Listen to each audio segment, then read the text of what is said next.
지난주에 이어 오늘도 3월 암송 구절을 함께 암송함으로 오늘 말씀을 시작하면 좋겠습니다. 오직 성령이 너희에게 임하시면 너희가 권능을 받고 예루살렘과 온 유대와 사마리아와 땅끝까지 이르러 내 증인이 되리라 하시니라. 아멘. 우리는 사도행전이 부활하신 예수님이 제자들에게 하신 이 명령을 기초로 진행되는 그런 말씀인 것을 우리는 알 수 있습니다. 베드로의 설교로 거대한 집단 회심이 예루살렘에서 일어납니다. 예루살렘 교회는 그러나 스데반의 순교와 함께 거대한 박해에 직면하게 되고요, 그리고 많은 사람들이 흩어지기 시작합니다. 이 예루살렘 교회를 핍박하는 중심 인물이 누구죠? 그는 사울이라는, 나중에 바울로 변화되는 그 사울이 중심이 되어 이 핍박이 있습니다. 이때 그리스도인들은 온 유대와 사마리아로 흩어져서 이제 그곳에서 복음을 전하는데요, 이때 사마리아 성을 중심으로 이제 빌립이라는 사람이 복음을 증거하는 사역들을 진행하게 됩니다. 이때에도 거대한 회심, 집단 회심이 일어나게 됩니다. 여기까지 복음 증거는 이런 그림이에요. 한 사람이 복음을 전하고 많은 사람이 듣고 변화되는 어떤 이런 그림이, 이런 스케일로 일어나고 있습니다. 그런데 빌립은 이제 성령에 이끌려 광야로 가게 되죠. 그리고 그곳에서 에디오파 넷이 한 사람을 만나게 됩니다. 그리고 그게 복음을 전하죠. 이제 복음을 찍고 있는 앵글이 한 사람 대 많은 사람이라는 거대한 스케일이 아니라 이제 개인에게 복음을 전하되고 그리고 한 개인이 변화되는 그러한 내용들을 보여주고 있습니다. 그는 아마도 경건한 디아스포라 유대인이었던 것으로 보입니다. 복음은 계속해서 예루살렘과 온 유대와 사마리아, 그리고 이방 세계에 있는 유대인들, 그들에게 복음이 이제 전달되는 것입니다. 그리고 나서 10장에서 드디어 이방인 고넬료의 회심 사건이 이제 우리에게 주어집니다. 이 사건은 사도행전의 전체 내러티브 중에서 가장 긴 내러티브예요. 가장 긴 이야기예요. 가장 많은 분량이 할애되고 있는 이야기가 고넬료 회심 이야기입니다. 심지어 바울의 회심 이야기보다 고넬료의 회심 이야기가 더 길어요. 어떤가요? 사도 바울은 이후 기독교 역사에서 우리가 잘 알다시피 너무나 중요하게 쓰임받은 사람이었잖아요. 그런 의미에 그의 회심 이야기가 긴 것은 이해가 돼요. 하지만 이 고넬료는 여기에 등장하고 이후의 내용에 전혀 등장하지 않습니다. 이런 인물을 이렇게 나온다면 분명히 이 내용은 고넬료에게 강조점이 있는 게 아니죠. 핵심은 이거예요. 이방인에게 복음이 전해지는 것, 여기에 지금 중요한 강조점이 있는 것입니다. 그리고 명징하게 이 본문은 우리에게 말하고 있습니다. 하나님의 복음은 차별 없는 복음이다. 따라하겠습니다. 하나님의 복음은 차별 없는 복음입니다. 고넬료의 회심 사건이 보여주는 것은 어떠한 시대 정신에 갇히지 않는 선각자가 하나님은 모든 민족을 차별 없이 사랑합니다, 당연히 복음은 모든 민족을 차별 없이 대합니다 라고 말하는 그런 내용이 아니에요. 베드로가 이런 선각자가 아니에요. 스스로 깨우친 자가 아니에요. 도리어 하나님이 그분의 복음이 모든 사람을 차별 없이 대한다는 걸 강조한 이야기가 오늘 본문이에요. 하나님이 그분의 복음이 모든 사람을 차별하지 않는 것이다 라는 걸 강조하고 있습니다. 오늘 본문의 핵심 메시지가 이겁니다. 다 들었어요. 여기서 마치면 좋은데 좀 더 가야죠. 오늘 본문의 핵심 메시지는 사실 현대인들에게, 그리고 오늘날을 사는 그리스도인들에게 큰 감격으로 와닿지 않는 내용입니다. 우리는 전 세계 모든 민족에게 전해지는 복음과 그리고 모든 민족 가운데 교회가 세워지는 것을 보고 있어요. 당연하잖아요. 그렇죠? 그런 의미에서 오늘의 본문의 핵심 메시지는 오늘을 사는 우리에게는 크게 관련 없는 이야기처럼 느껴지고, 그리고 더 하나 이걸로 막 복음이 정말 사람들을 차별하지 않아 해서 감격으로 와닿지는 않아요. 그 정도는 아니에요. 이걸 어떻게 좀 더 우리가 와닿게 느낄 수 있을까요? 제가 좀 더 가까운 우리 역사의 한 이야기를 들려드리겠습니다. 마틴 루터 킹이라는 그런 유명한 목사님이 계시죠. 침례교회 목사님이자 흑인 인권 운동을 했던 인권 운동가이기도 합니다.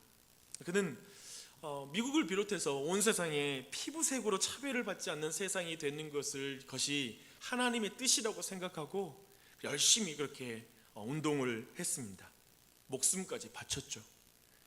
근데 그가 1963년 8월에 워싱턴 궁중에게 했던 한 유명한 연설이 있습니다.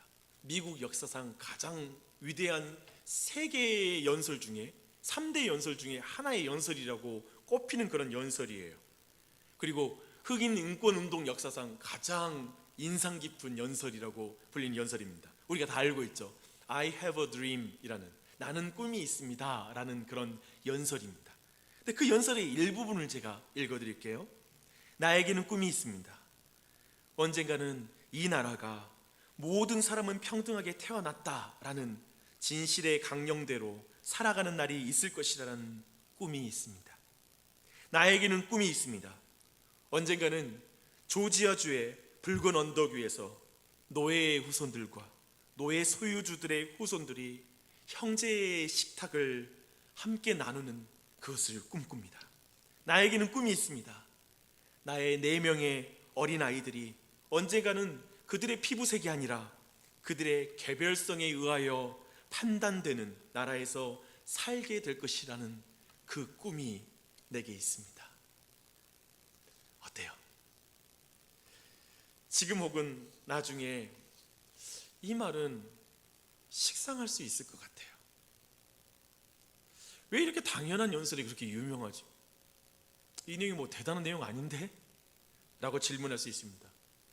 하지만 피부색으로 차별을 받은 사람에게 이 연설은 너무나 특별하게 와닿을 것입니다. 지금도 사실 피부색으로 차별하는 일이 여전히 발생하잖아요.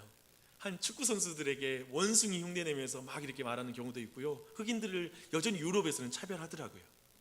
그런 차별을 여전히 우리는 경험하고 있기 때문에 이 내용이 여전히 많은 사람들에게 오늘날에도 공감을 가지고 있는 연설이 될 수 있습니다.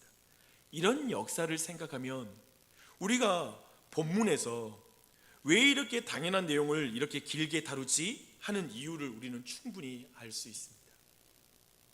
오늘날 우리는 피부색으로 차별하는 복음, 교회를 또 피부색으로 차별하는 교회를 한국 땅에서는 최소한 경험하지 못했어요. 근데 한국 땅에 외국인 노동자는 경험했을 수 있어요. 한국교회 찾아왔는데 갑자기 이상하게 좀 이렇게 밀어낼 수 있죠. 분명히 그래요. 근데 우리는 경험한 적이 없어요. 그런 면에서 사실은 이런 걸 우리가 경험하지 않았다는 것에 너무나 감사한 일이에요. 그렇죠? 이 복음, 이 말씀이 너무 나한테는 전혀 새로울 게 없는데? 라고 느껴진다면 도리어 다행인 일이라고 생각합니다. 그런데 오늘 본문의 내용과 의미를 우리가 깊이 살피면 오늘 본문은 정말 우리에게 특별히 와닿는 내용이 될 거예요. 한번 말씀을 보십시다. 오늘 핵심 메시지에 집중하면서 이야기 전체가 아닌 대략 좀 속도감 있게 전체 내용들을 쭉 가볼게요. 로마 총독이 사는 항구 도시 가이사랴는 유대의 행정 수도였습니다. 예루살렘은 뭐죠? 예루살렘은 유대인들의 그런 종교의 수도입니다. 그들의 문화의 수도이죠. 그곳에 이제 고넬료라는 백부장이 곧 로마의 장교가 살고 있었습니다. 그에 대한 설명은 지난번에 우리 스데반에 대한 성경의 묘사가 역대급이라고 했잖아요. 그것처럼 지금 그 이방인 고넬료에 대한 성경의 묘사도 역대급이에요. 굉장한 묘사가 이어지고 있습니다. 2절을 한번 보겠습니다. 2절에 이렇게 말하고 있어요. 그가 경건하여 온 집안과 더불어 하나님을 경외하며 백성을 많이 구제하고 하나님께 항상 기도하였더라 라고 말하고 있습니다. 22절 보니까요, 가이사랴에 살고 있는 온 유대 족속이 고넬료는 의인이요 하나님을 경외하는 사람이다라고 인정할 정도예요. 유대인이 인정할 정도의 이방인이에요. 굉장히 경건하죠. 근데 놀랍게도 사람들만 인정하는 게 아니에요. 오늘 본문 보니까 천사를 통하여 하나님께서 고넬료를 얼마나 어여삐 보셨는지가 잘 묘사되고 있습니다. 4절 보니까요, 하나님이 고넬료의 기도와 구제를 기쁘게 받으셨다라는 것을 분명하게 말씀하고 있습니다. 근데 여기에서 저 좀 격가지로 간 것 같지만 정말 하나님이 인정하는 참된 경건에 대해서 오늘 본문에서 꼭 말할 필요가 있다고 생각합니다. 2절을 보면 백성을 구제하는데 뭐라고 말하죠? 많이 구제했고, 하나님께 기도했는데 어떻게 기도하죠? 항상 기도했다고 말하고 있어요. 굉장하죠? 경건하죠? 하나님 사랑과 이웃 사랑을 위해 정말 온 힘을 다해서 행했다라고 말하는 것입니다. 이게 하나님이 기뻐 받으신 신앙인 줄 믿습니다. 그리고 하나님과 관련된 종교 행위만, 그러니까 막 기도만 주구장창 하고 막 그걸 늘어뜨리는 그런 사람만이 아니에요. 사람을 사랑하는 힘써 행했어요. 즉 기도를 통해서 하나님의 능력과 사랑을 받아서 그 사랑으로 사람들을 깊이 사랑하는 사람, 이게 참된 경건이거든요. 하나만 있어서는 안 돼요. 둘이 온전히 같이 가는 게 성경이 말하는 참된 경건입니다. 그리고 나서 우리가 여기서 놓치기 쉬운 한 부분이 있어요. 많은 사람이 놓치는데 경건에 대한 중요한 요소가 오늘 본문 안에 또 있습니다. 뭐라고 하냐면 그가 경건하여 온 집안과 더불어 라고 이렇게 말하고 있습니다. 온 가족을 하나님 사랑과 이웃 사랑으로 함께 참여하게 만드는 가장인 거예요. 남편인 거예요. 심지어 오늘 말씀 보니까요, 하인에게도, 자기가 이끄는 군사들 있잖아요, 부하들도 그렇게 인도했어요. 그래서 이것이 하나님이 인정하는 경건인 거예요. 교회에서만, 주일에만, 뭐 어떻게 이렇게 큐티할 때만, 이런 차원이 아니라 또 나만 하나님 잘 믿고 이런 게 아니라 자신과 주변에 있는 사람들이 하나님 사랑, 이웃 사랑으로 나아가도록 힘쓰는 것, 참된 경건을 보여주고 있습니다. 이걸 꼭 기억하십시오. 코로나가 닥쳤지만 우리에겐 참된 경건에 힘써야 됩니다. 그런 일에 힘쓰시길 바랍니다. 다시 이야기로 돌아와, 하나님은 고넬료에게 가이사랴에서 50km 정도 떨어져 있는 요바로 이제 사람을 보내 베드로를 불러오라고 이렇게 말하고 있습니다. 고넬료는 순종해서 집안 하인들과 부하 중 경건한 사람 하나를 보냈다고 말하고 있어요. 아까 말했죠, 부하 중에 경건한 사람이 또 있는 거예요. 이 정도로 이끄는 사람이에요. 고넬료에게 복음이 전해지는 이 과정에서 여러분, 누가 주도하고 있죠? 일을? 고넬료입니까? 환상 가운데 하나님이 일하세요. 중요하게 오늘 말씀을 이끄는 건 환상이에요. 환상은 내가 만드는 게 아니라 하나님이 보여주는 거예요. 하나님이 지금 이 일을 이끌고 계세요. 하나님은 이제 베드로에게도 일하세요. 베드로는 정오에 지붕에 올라가서 기도를 합니다. 그리고 시장하여 먹고자 하는 그때에 황홀 중에 하늘이 열리고 보자기와 같은 그릇이 내려오는 환상을 보게 돼요. 근데 저는 좀 이번에 말씀 보는데 이게 굉장히 코믹한 거예요. 이 장면이 재밌게 보이더라고요. 왜 그러냐면 기도할 때 환상 보면 좀 있어 보이잖아요. 근데 기도하다가 너무 배가 고픈 거예요. 굳이 시장하여 먹고자 하는 그때의 환상 봤다고 성경이 표현하고 있어요. 이게 무슨 말일까? 근데 이것이 오늘 본문을 해석하는데 굉장히 중요한 배경이 돼요. 환상의 내용은 하늘에서 내려온 그릇에 부정한 짐승과 날짐승이 있는 거예요. 그리고 하나님은 그것을 베드로에게 잡아먹으라고 명령하십니다. 그러자 베드로가 주여, 그럴 수 없나이다. 속되고 깨끗하지 아니한 것을 내가 결코 먹지 아니하였나이다 라고 이렇게 말합니다. 그러자 하늘에서 또 소리가 있어요. 하나님께서 깨끗하게 하신 것을 내가 속되다 하지 말라, 이렇게 말씀하십니다. 이 일이 3번 반복돼요. 우리는 3번 하면 또 연상되는 게 있잖아요. 베드로에게 3번, 뭐 삼진아웃도 있지만, 다 버려도 나는 예수님 버리지 않아요 말하고 말했던 장대 베드로가 몇 번 예수님 부인합니까? 3번 예수님 부인하죠. 그리고 3번에 거쳐서 내가 나를 사랑하느냐, 내가 나를 사랑하느냐 라는 말을 베드로가 들었죠. 그래서 베드로가 회복된 경험이 있어요. 그럼 모든 것을 경험했던 베드로면 하나님 말씀에 예스, 예스, 아멘 하고 돼야 되는데 하나님 앞에 3번이나 노라고 말해요. 노, 아니요 속돼요. 아니 깨끗하다니까 속돼요 라고 이렇게 말하는 것입니다. 도대체 어떻게 이런 베드로가 노라는 말을 이렇게 또 할 수 있는 것일까요? 어떻게 베드로를 이렇게 노라고 말하게 만든 것은 무엇일까요? 쉽게 말하면 아까 말하는 것처럼 지금 베드로 말한 거예요. 아무리 내가 배가 고파도 난 이건 안 먹습니다라는 거거든요. 그렇죠? 아무리 배고파도 나는 속된 것은 먹지 않습니다라고 지금 말하는 걸 강조해서 말하고 있는 거예요.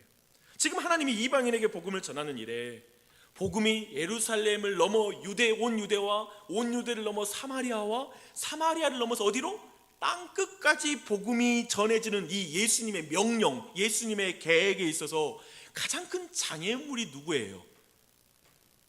이방인 고넬료가 장애물입니까? 아니면 베드로가 장애물입니까? 누가 문제죠 지금? 누구 때문에 지금 일이 더 복잡해요? 누가 순종을 더 잘해요? 고넬료가 순종을 잘해요? 베드로가 잘해요? 고넬료가 지금 더 잘하는 거예요. 도리어 베드로가 이 일에 아니요, 속대요, 아니에요 라고 이제 노라고 말하고 있는 거예요. 이 베드로가 가진 문제가 무엇입니까? 이걸 주목했으면 좋겠어요. 도대체 베드로는 왜 이 교인은, 이 믿는 사람은, 이 사도는 이렇게 완고할까? 이 질문이 우리의 질문이에요.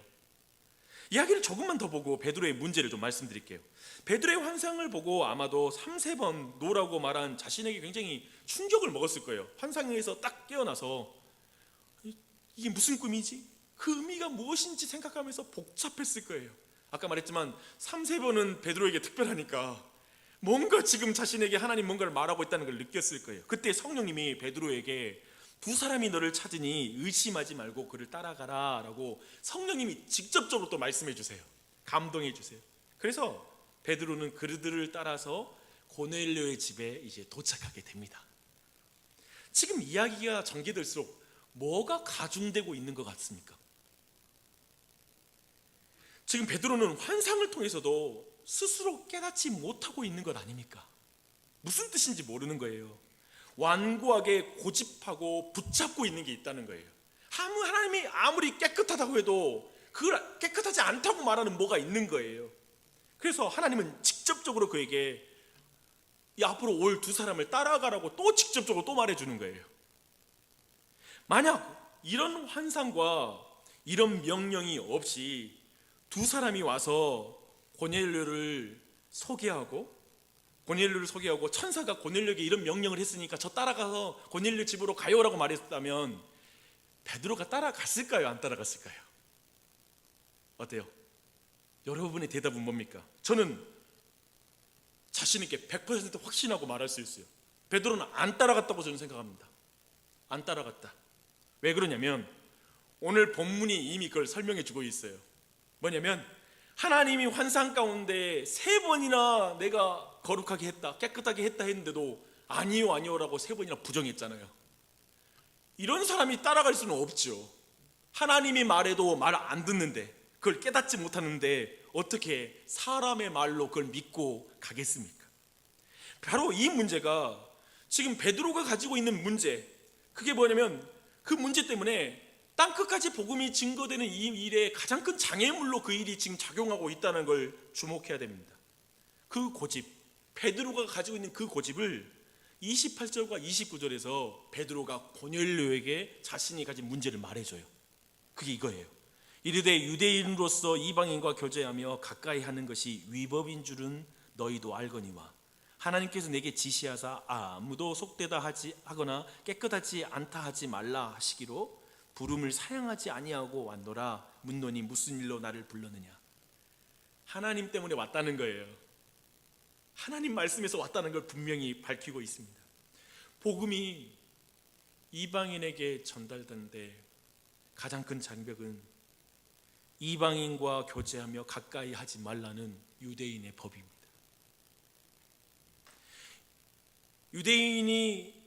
유대인의 이 전통이 깨어지는 것은 정말 어려운 일이었습니다. 여러분, 우리 입장으로 보지 말고 당시의 베드로나 유대 배경 그리스도인들에게는 이것을 깨는 것은 도저히 어려운 일이었어요. 여전히 당대의 그리스도인들은 사마리아와 그 너머의 이방 땅으로 가더라도 복음은 누구에게 전한다고 생각하냐면 유대인에게 전한다고 생각을 하고 있어요. 그 외의 사람들이 그게 복음을 전하고 교제할 수 있다고 생각하지 못하는 거예요. 그리고 사실 이 사건 이후에도 바울이 활동하는 기간 내내 유대 배경 그리스도인들 사이에서는 할례파들이 있었어요. 그리스도인이 되려면 할례 받아야 되고 모세 율법 지켜야 된다. 이 주장하는 것이 그토록 강한 문제인 거예요. 이 주제가 쉽게 해결이 안 되는 주제라는 것입니다. 오늘날의 눈에 이게 너무나 이상하게 보이지만 지금 베드로 시대의 유대 배경 그리스도인들에겐 이건 너무나 어려운 문제였다는 걸 기억해야 됩니다. 심지어 오늘 본문은 뭐 말이죠? 깨어지고 깨어진 인생. 사도 베드로도 여전히 유대인의 법을 벗어나지 못하고 있다는 걸 그대로 성경이 알려주는 거예요. 그렇죠? 성경이 강조하는 것은 베드로 스스로가 선각자가 되어서 먼저 스스로 깨닫는 자가 되어서 유대 배경의 한계를 벗어날 수 있는 존재가 아니었다는 걸 말하고 있는 거예요. 그래서 오직 하나님께서 환상 가운데 그의 생각을 깨뜨려서 그 생각을 바꿨기 때문에 지금 고넬료에게 그가 갈 수 있었다라는 게 성경이 말하고 있는 강조입니다. 복음이 차별 없는 복음이다라는 것은 하나님이 그 백성들을 설득해서 깨닫게 된 것이라고 말하고 있는 것입니다. 주목하십시오. 베드로로 대표되는 교회는 결코 역사적으로 선각자가 아니었습니다. 스스로 뭔가를 깨달아 모든 민족에게 교회가 먼저 복음을 전한 적이 없어요. 그리스도인들이 스스로 깨달아서 나는 다른 사람들에게 복음 전해야지, 내가 이 복음 다른 사람에게 필요해, 스스로 깨달은 그런 그리스도인이 없습니다. 그것이 이스라엘의 역사였고 교회의 역사였습니다. 이사야 49장 6절을 보면 하나님은 일찍부터 이스라엘을 이방의 빛으로 삼아 그의 구원을 베풀어 땅끝까지 이르게 하겠다라고 말씀하셨어요. 그런데 이스라엘 백성이 순종했습니까? 순종 안 했던 거예요. 도리어 끊임없이 이방인을 차별하는 거예요. 이게 이제 그리스도의 교회는 어떨까요? 예수님 때문에 이 차별을 안 했을까요? 오늘 본문 말하는 것처럼 예수님을 통하여 하나님의 참 백성이 된 예수님의 직계 제자 사도들도, 그리고 그 당시 유대 배경 그리스도인들도 이방인에게 가지를 못하는 거예요. 여전히 그 안에 갇혀 있는 것입니다. 하나님이 깨끗하게 하셨는데 베드로는 깨끗하지 않다고 말합니다. 하나님은 차별하지 않으시는데 하나님을 믿는 그리스도인은 차별합니다. 복음은 차별하지 않는데 교회는 차별을 합니다. 실제로 그래요. 유대인으로서 유대교의 문화와 관습과 전통을 벗어나지 못하는 그것이 복음이 땅끝까지 전해지는 일에 가장 큰 장벽이다라는 걸 우리는 보게 돼요. 많은 신자와 교회가 오늘날에 정말 하나님의 복음이 진행되지 않는 이유는 세상이 악하기 때문이라고 말을 해요. 세상이 악해서, 그리고 이 세상이 너무 바빠서 복음을 전하지 못하겠어요. 복음 전해도 소용없어요 라는 말을 교인들과 교회가 그냥 계속 입으로 중얼거리는 말입니다. 진보가 정권을 잡으면 교회가 망할 것 같고 보수가 정권을 잡으면 교회가 부흥할 것 같아요.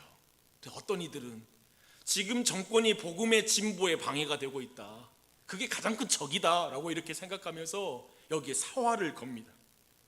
자꾸 복음의 행진을 방해하는 것이 외부에 있다고 생각해요. 이방인에게 있다고 생각해요. 그래서 별말 다 해요. 스트롱홀드, 견고한 진, 사탄이 이런 식으로 외부의 견고한 진 때문에 복음이 발전되지 않고 있다고 말합니다. 그러면서 교회는 무서운 차별을 행합니다. 정치에 대한 입장으로 교인들끼리 사탄이라고 말해요. 그거 아세요? 정치에 대한 입장 차이로 어떤 목사들은 빨갱이이고 어떤 목사들은 어떤 정치 입장으로 그 사람들은 사탄이라고 말을 해요. 온갖 저주의 말을 내뱉어요. 그게 복음의 역사를 막는다고 생각해요. 지금 한국교회는 정치의 입장으로 거대하게 갈리고 있습니다.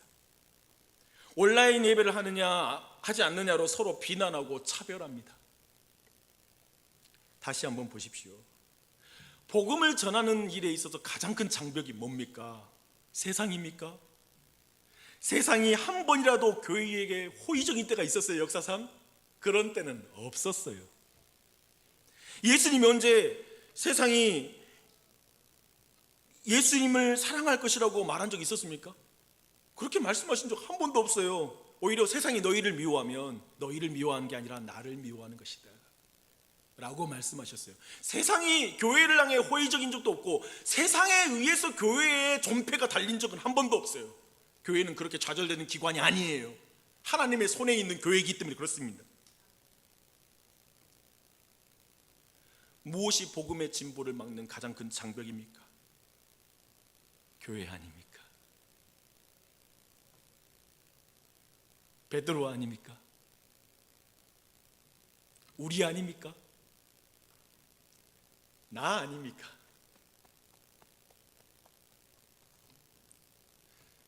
하나님은 차별하지 않은데 하나님을 믿는 그리스도인들은 차별합니다. 우린 이런 인생의 대표로 사도 바울을 말할 수 있습니다. 그는 죄가 없는 스데반을 돌로 쳐 죽일 때에도 스스로를 의롭다고 생각했습니다. 그 일에 너무 떳떳한 나머지 모든 책임을 자신이 질 테이니 너희들은 이 사람에게 돌을 쳐라고 말하면서 자기 앞에 사람들의 옷을 두게 자신이 그 증인이 되기로 결정합니다. 그는 그것이 하나님을 위한 일이라고 생각했습니다. 그것이 성정과 율법, 모세를 사랑하는 일이라고 굉장한 확신을 가지고 있는 것입니다. 우리는 종교가 잘못되면 무서운 차별과 잔인해진다는 걸 확인할 수 있어요. 제가 오늘 이 주제를 다루면서 이 차별이라는 주제를 지금 깊이 다루고 있습니다. 저는 서울로 이직한 한 형제와 인터넷 공간에서 계속 교제를 하고 있습니다. 형제가 자신의 글을 올리면 그걸 좀 확인하면서 되게 많은 걸 좀 깨닫게 되는 그런 글을 써주고 있습니다. 한 번은 이런 글을 형제가 올렸습니다. 사람이 단호하다 못해 잔인해지기 쉬운 경우가 자신이 옳은 일을 하고 있다고 믿을 때이다. 제 내면에 믿음을 지키고자 하는 노력만큼이나 믿음을 부수고자 하는 고투도 늘 있어야 한다. 좀 어려운 말처럼 와닿죠? 설명해 드릴게요. 저는 오늘 말씀 보는데 이 글귀가 생각이 났습니다. 사람이 스스로 옳다고 생각할수록 잔인해도 잔인한 줄 모릅니다. 그래서 십자군은 무섭게 사람을 죽이면서 성전이라고 부릅니다. 거룩한 전쟁이다. 유대인들은 이방인과 교제하지 않는 것이 옳은 일이라고 생각해요. 왜냐하면 그들과 교제하면 자신이 부정해지기 때문에 그렇습니다. 근데 이제 상황이 바뀌었거든요. 예수 그리스도가 모든 부정함을 가져가시고 십자가에 달려주시고 깨끗게 씻으셨음에도 불구하고 그리스도인들은 여전히 이방인들이 부정하다는 거예요. 그러니까 그들과 교제하면 안 된다는 거예요. 여전히 그 생각 속에 있는 거예요. 예수님이 어떤 일을 이루셨는지를 믿지를 못하는 거예요. 우리가 더 볼 때 그런 의미에서 이런 과정 속에 이방인들에게 복음을 안 전하는 거죠. 굉장히 잔인한 일이죠, 사실은. 이런 예를 들까요? 우리가 볼 때 북한에 있는 수천만 명 그냥 죽어도 상관없는 것처럼 하는 말이 얼마나 잔인합니까? 그런 말 들어보셨죠? 북한에 몇천만 명 죽어도 전혀 문제 없다. 잔인한 말이에요. 근데 그 말을 목사가 했어요. 오늘 이런 말 들으면 너무 놀라는 것은 너무 잔인한 말인데 어떻게 그렇게 말을 할 수 있지 했는데 그게 목사가 있을 때 우리 모두는 너무 당혹스러워요. 어떻게 이걸 목사님이 도리어 북한에 있는 한 영혼이라도 주님이 구원할 수 있도록 기도하자라고 말해야 될 분인데 어떻게 이렇게 잔인한 말을 할까 궁금합니다. 왜 그럴까요? 그게 옳은 일이라고 믿기 때문에 그렇습니다. 그러니 그렇게 잔인해지는 거예요. 그렇게 잔인해지는 거 스스로 모르는 거예요. 그 믿음을 부수고자 하는 고투도 늘 있어야 한다. 맞아요. 베드로는 깨지고 깨진 인생이었지만 오늘 본문에서 또 깨지는 거예요. 그리스도인들은 계속 깨지는 게 그리스도인이에요. 한 번 예수님 믿으면 더 이상 깨질 게 없는 게 아니에요. 오해하지 마세요. 끊임없이 말씀 앞에서 자신이 가지고 있는 헛된 믿음을 깨뜨려야 됩니다. 자본주의가 말하는 거짓 믿음을 깨뜨려야 돼요. 소비주의가 말하는 그 달콤한 믿음을 깨뜨려야 돼요. 광고가 말하는 그 믿음을 깨뜨려야 돼요. 세상 사람들이 말하는 믿음을 깨뜨려야 돼요. 우리는 끊임없이 말씀에 비추어 우리의 내면을 깨뜨려야 돼요. 내가 가지고 있는 헛된 믿음을 깨뜨려야 돼요. 그걸 오늘 본문의 말씀은 말하고 있습니다. 그걸 깨뜨리지 않으면 잔인한 그리스도인이 돼요. 용서할 줄 몰라, 이해할 줄도 몰라, 관용할 줄도 몰라, 넉넉함은 하나도 찾을 수 없어. 다른 사람에 대해서 그렇게 잔혹하게 말하는 것을 하면서도 성전을 버리고 있다고 생각하는 거예요. 나는 의로운 일을 하고 있다, 난 하나님의 영광을 위해서 이렇게 하고 있는 것이다라고 다른 사람에게 어떠한 상처를 줘도, 그리고 어떻게 다른 사람에게 작용할지에 대해서 생각하지 않고 그저 자신은 의로운 상태로 있을 수 있는 거예요. 이게 그리스도인이에요.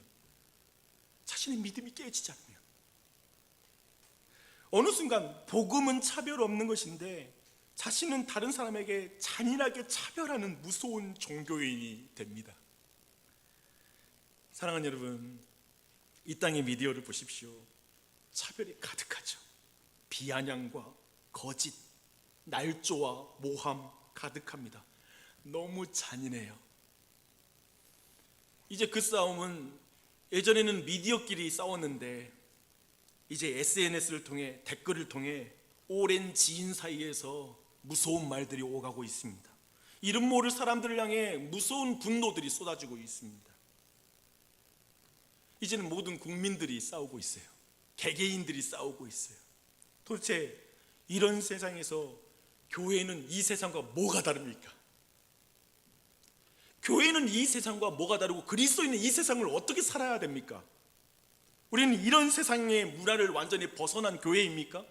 여러분 개인은 이런 세상의 조류에 완전히 자유롭게, 거룩하게, 경건하게 살아가고 있습니까? 저는 그렇게 우리가 다르지 않다고 생각합니다. 세상 사람하고 크게 다르지 않게, 별로 별반 다를 거 없는 생각 가운데 또 그런 생활의 패턴으로 살아가는 모습이 많을 거라 생각합니다. 우리 교회는 차별하지 않는 교회입니까? 우리 사회에는 잔인함이 없습니까? 제가 방금 언급한 형제의 글에 제가 이런 댓글을 한번 달았습니다. 저는 평생 제 우물 안에서 밖을 보는 것에서 벗어나지 못할 것 같고요. 다만 밖에서 바깥 세상이 어떻다는 걸 말해주면 그걸 잘 들을 수 있는 사람 됐으면 좋겠습니다. 그렇게 제가 댓글을 달았습니다. 제가 보는 오늘 본문 전체에서 꼭 강조하고 싶은 그 한 부분은 이거였어요. 베드로가 유대인으로서 유대교의 전통과 법에서 스스로 깨어나지 못했고 그것이 복음의 진행에 방해가 되었다면, 이 시대를 살아가는 우리가 우리의 우물 안에서 깨어나지 못하면 그것이 복음의 방해가 될 거라는 거예요. 내가 가진 확신, 내가 가진 신념, 내가 가진 행복, 나는 이렇게 살 수밖에 없어, 나는 이런 모습으로 살 수밖에 없고 이런 것이 나에겐 중요해, 내가 가진 믿음, 그것이 깨지지 않으면 복음의 진행에 방해가 될 것입니다.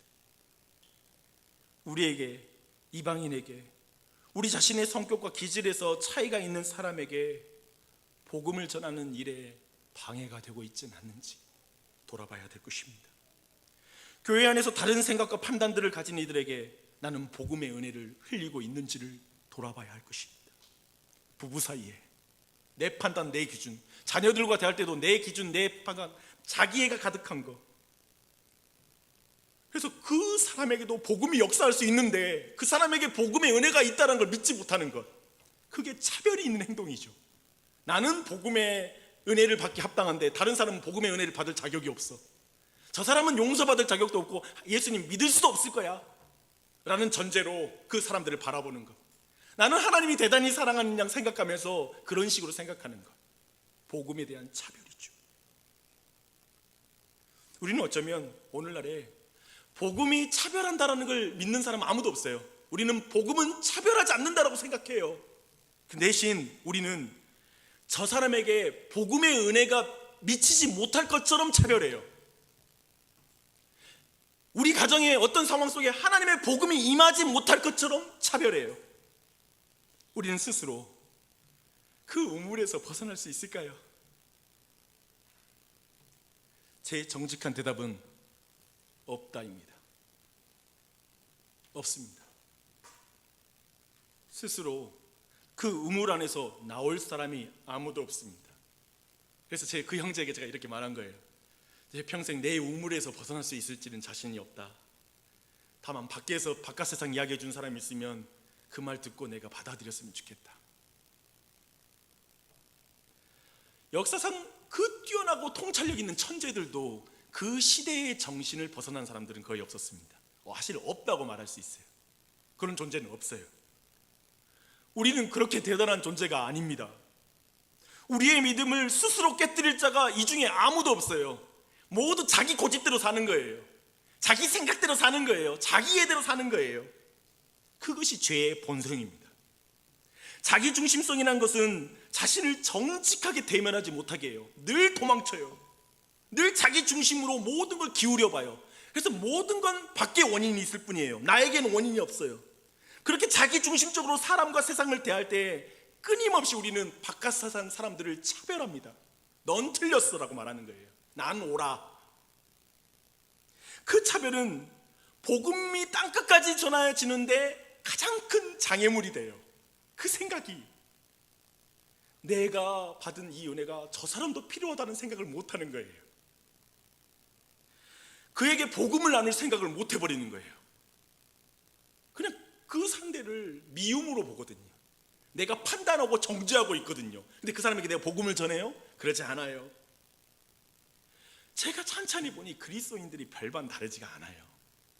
그래서 오늘날 왜 복음을 우리가 전하지 못할까? 복음을 전하지 못한 이유를 여러 가지로 말할 수 있어요. 우리 안에 여러 장애물들이 있을 거예요. 말했다가 관계 깨지면 어떡하지? 여러 가지 두려움이 있을 수 있어요. 그냥 오늘 본문을 따르면 복음은 차별하지 않는데 우리가 차별하기 때문에 복음이 진보가 없을 수 있어요. 우리는 어떻게 여기에서 벗어날 수 있습니까? 우리에게 소중한 복음이 나를 넘어서 우리 가정을 덮을 수 있는 복음의 은혜가 다른 사람에게 흘러갈 수 있게 하는 걸 어떻게 가능할까요? 오늘 말씀 보십시오. 하나님의 은혜가 절박하게 필요해요. 주님은 인류가 시작할 때부터 지금까지 우리의 믿음을 깨뜨리시고 교회를 교회되게 하셨습니다. 하나님 오셔서 좀 나를 깨뜨려 줘야 돼요. 정말 우물 안에서 모든 걸 판단하고 생각하면서 불행하고 묶여있는 그 시야를 열어주신 일들을 하나님이 하셔야 돼요. 깨어지는 베드로를 설득하고 보여주고 설명하고 인도해서 고넬료까지 인도하시거든요. 이게 우리 하나님이세요. 내 한 개인을 봐도 진짜 답답한 게 저예요. 저 진짜 안 바뀌어요. 그렇지 않아요? 근데 하나님이 우리를 끝까지 찾아와서 설명하고 인격적으로 알려주고 계속 기다려주시고 우리를 설득하고 계시지 않습니까? 우리에겐 그 은혜가 필요해요. 그 은혜를 붙잡아야 돼요. 하나님 나 좀 바꿔주세요. 하나님 나 좀 깨주세요. 하나님 내 눈을 열어주셔서 예수님의 보혈로 택한 자의 모든 부정한 죄가 깨끗하게 되는 걸 보게 해주세요. 하나님이 깨끗하게 한 것을 내가 속되다고 말하지 말게 해주세요. 예수님의 보혈로 고쳐질 수 있는 것을 내가 고칠 수 없다고 말하지 말게 해주세요. 보혈에서 인생의 모든 연약함과 부족함과 어리석음과 죄악들을 온전케 하고 용서하는 능력이 있는 것을 보는 그 눈을 갖도록 내 눈을 열어주시옵소서. 우물 아래에 있는 내 눈을 깨뜨려 주시옵소서. 날 건져 올려 이 복음의 능력을 보게 해주시옵소서. 이 기도를 시작하십시오. 이것이 첫 걸음이에요. 그것을 봐야 하나님이 깨끗하게 하신 사람을 부정하다고 말 안 해요. 다른 사람 보면 야, 저 사람도 예수님 못 만나서 그렇지. 저 사람도 나를 변화시킨 예수님 만났으면 좋겠다. 저 사람도 예수님 만나면 바뀔 수 있어. 나 같은 사람 변화됐는데 저 사람 못 바꿀까? 하나님 하실 줄 믿습니다. 그러면 복음 전할 수 있거든요. 이러면 근데 왜 저 모양으로 살까? 저 사람은 왜 저럴까? 왜 저렇게 실수하고 연약할까? 계속 이렇게 보다 보면 복음을 전할 수가 없어요. 복음은 흘러가지 않아요. 그 차별에서 복음이 증거될 수 없어요. 하나님께서 자녀로 삼은 사람은 정죄하지 않습니다. 오직 복음만이 내 중심성이라는 우물을 깨뜨릴 수 있습니다. 내 생각, 기준, 판단을 넘어서서 이 세상과 다른 사랑을 우리에게 행하게 해줘요. 복음만이. 또한 베드로는 고넬료 가정에게 성령이 임하시는 것을 보고 이제 이 모든 사실을 깨달아요. 예수님의 보혈로 정결케 되어 성령님이 임하는 사람이다. 잊지 마십시오. 교회 안에서 항상 교우들 볼 때 이 눈을 놓치면 모든 것이 깨져요. 차별할 수밖에 없어요. 뭐냐면 모든 사람 볼 때 저 사람 예수님의 보혈로 정결케 된 사람이요, 나와 동일한 성령을 받은 사람이야. 이렇게 믿음으로 볼 때 그때 그 사람을 형제로 받아들여서 함께 평강의 복음, 평화의 복음으로 모든 담이 무너지고 하나가 될 수 있는 거예요. 상대를 볼 때 기억하십시오. 천국 가서 같이 볼 사람이라는 걸 늘 잊지 마요. 교인들부터 항상 저 사람이 나와 동일한 성령 받았고 동일한 예수님으로 보혈로 정결케 되고 나중에 하나님 앞에 동일하게 설 사람이다. 이걸 안 믿으면 무례해지고 그리고 잔혹해질 수 있어요. 차별할 수 있어요. 바로 오늘 복음은 바로 그 가운데 복음의 일에 장애물이 될 수 있어요.